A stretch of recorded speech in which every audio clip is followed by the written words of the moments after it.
Oi pessoal, nesse vídeo aqui a gente vai definir o que é um conjunto gerador, tá? O que são conjuntos geradores de espaços vetoriais, tá bom?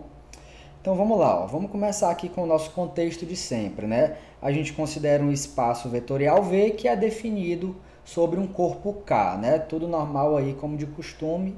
E agora aqui a gente vem para a nossa definição, né? Então vamos ver aqui, ó. No espaço vetorial, a gente olha para um conjunto de vetores, tá? Que é o conjunto S. E esse conjunto S vai ser dito um conjunto gerador desse espaço vetorial, se para qualquer vetor desse espaço vetorial existem vetores nesse conjunto, que vai ser o conjunto gerador, tais que qualquer vetor do espaço vetorial pode ser escrito como uma combinação linear desses vetores que eu escolhi no conjunto de geradores, tá?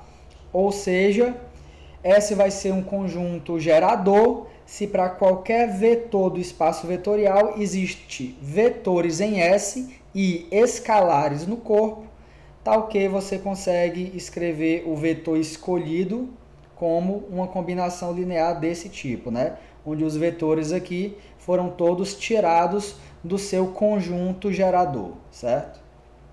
Então é isso. Os escalares aí são quaisquer, eles só precisam existir de modo que você consiga escrever qualquer elemento do espaço vetorial como uma combinação linear de elementos do conjunto S, né? Que vai ser o nosso conjunto gerador, tá bom? Ok, então agora vamos ver aqui um exemplo, né? Aqui a gente vai ver um exemplo, eu gosto de mostrar exemplo assim. Aqui a gente vai ver um exemplo de um conjunto que não é gerador, tá? É porque é legal mostrar as coisas quando elas não dão muito certo, né? Então olha só o que a gente tem aqui. Aqui nós estamos em R3, tá? Espaço vetorial real, tá bom? É o conjunto das ternas, né, de números reais, né? Terna é isso aqui, né? Essa disposição aqui de 3 números reais ordenados dessa forma aqui, né? Enfim, e a gente vai ver que esse conjunto aqui não é um conjunto de geradores, ou seja, a gente vai ver que existem vetores nesse espaço vetorial que não podem ser escritos como uma combinação linear de vetores desse conjunto S, tá bom? É isso que a gente vai mostrar aqui. Então vamos lá. Então aqui a nossa demonstração ela vai ser por contradição, tá? Suponha que esse conjunto aí é um conjunto gerador. Então o que vai acontecer? Vai acontecer que para todo vetor desse espaço vetorial vão existir escalares aqui no nosso corpo, que é o corpo dos números reais, tais que você consegue escrever o vetor que você quiser como uma combinação linear desses elementos aqui do conjunto gerador, usando esses escalares aqui que você está afirmando que existe, né? Certo? Beleza. Se isso acontecer, o que a gente tem, né?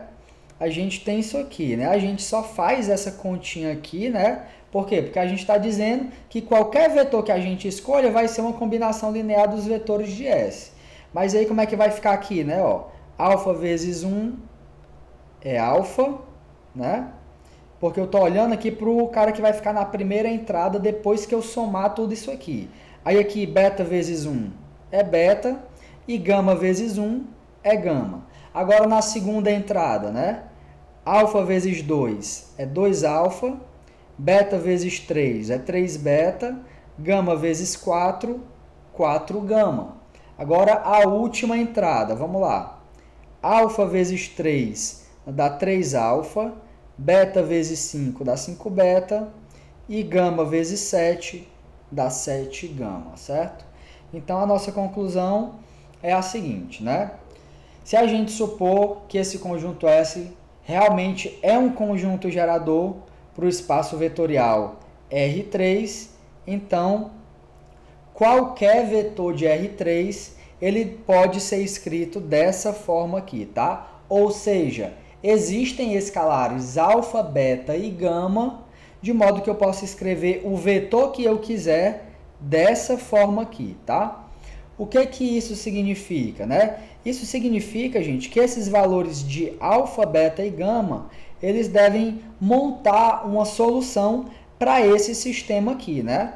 Vamos entender que sistema é esse. Esse sistema aqui é o que iguala a soma de três incógnitas ao valor de x, né? Por que soma de três incógnitas? Porque é o que acontece aqui. Eu estou nada mais nada menos somando, nada mais nada menos do que somando os valores de alfa, beta e gama, né? Que seriam os valores que montariam a solução aí do meu sistema, tá? Aqui na segunda equação, o que eu estou fazendo? Eu estou olhando aqui para a segunda entrada, né? Que deve ser igual a y, tá? Então, para qualquer valor de y aí, eu consigo escrever ele usando algo desse tipo aqui, né? Ou seja, alfa, beta e gama vão ser soluções dessa equação aqui, né? Vão ser os valores de A, B e C, certo?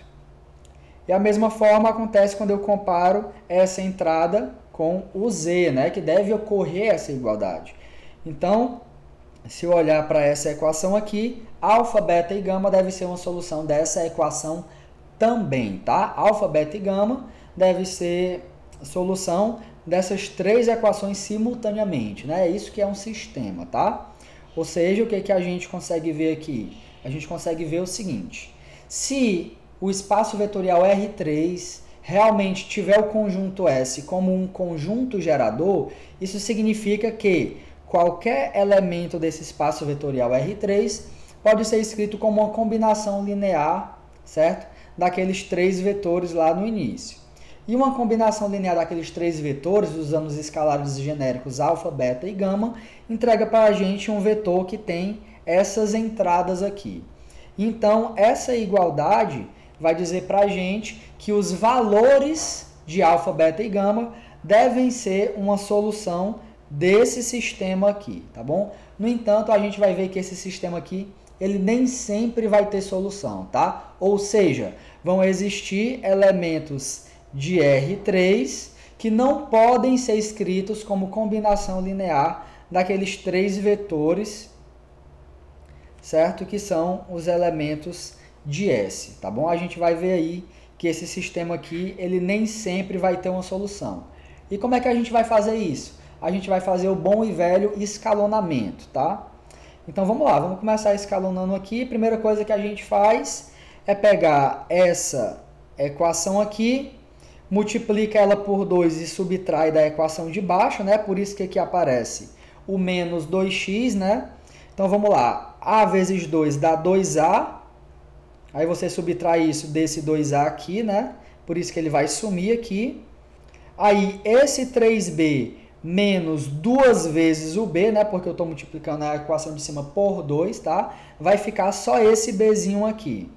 E aí, esse 4c menos 2 vezes esse c, fica esse 2c aqui, certo? E aqui fica menos 2x, porque eu estou multiplicando esse x por 2 e subtraindo aqui na equação de baixo, tá bom?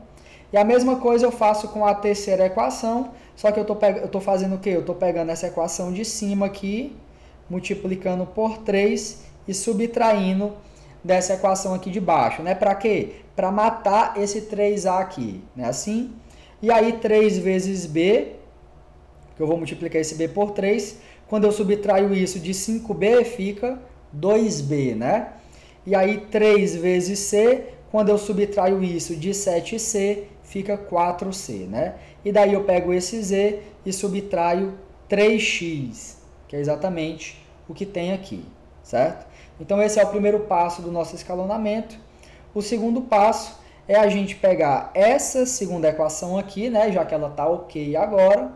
E aí a gente multiplica ela por 2 e subtrai aqui da equação de baixo, né? Que aí a gente mata esse 2b aqui. Esse é o objetivo do escalonamento, né?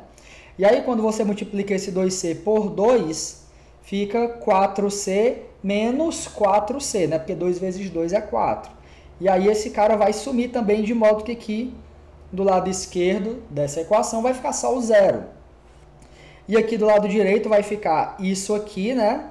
Z menos 3x menos 2 vezes esse pessoal aqui, que está aqui de amarelo, certo? Fazendo toda essa continha aqui, eu obtenho isso aqui que está de azul, tá, gente? Então, no final das contas, eu obtenho... Opa, desculpa. Eita. que acontece? Acontece que eu obtenho esse sistema aqui, tá bom? Agora, eu estou dizendo para você que esse sistema ele não vai ter uma solução sempre, né? Isso vai depender muito dos valores de x, y e z. Porque quando eu digo que aqueles vetores geram R3, isso trouxe como consequência o fato de que esse sistema sempre deve ter uma solução, né? Que são os valores dos escalares alfa, beta e gama, tá? Só que a gente vai ver que esse sistema aqui não é sempre que ele tem uma solução. Por exemplo, ó, quando a gente escolhe aqui valores específicos para x, y e z, ó, por exemplo, se eu pegar x e y iguais a 0 e pegar o z aqui igual a 1, a gente vai ver que a gente encontra um absurdo aqui nas equações desse sistema, né? Por quê? Porque isso aqui vai se tornar zero, né? Já que x e y é zero. E esse z aqui é igual a 1, né? Certo?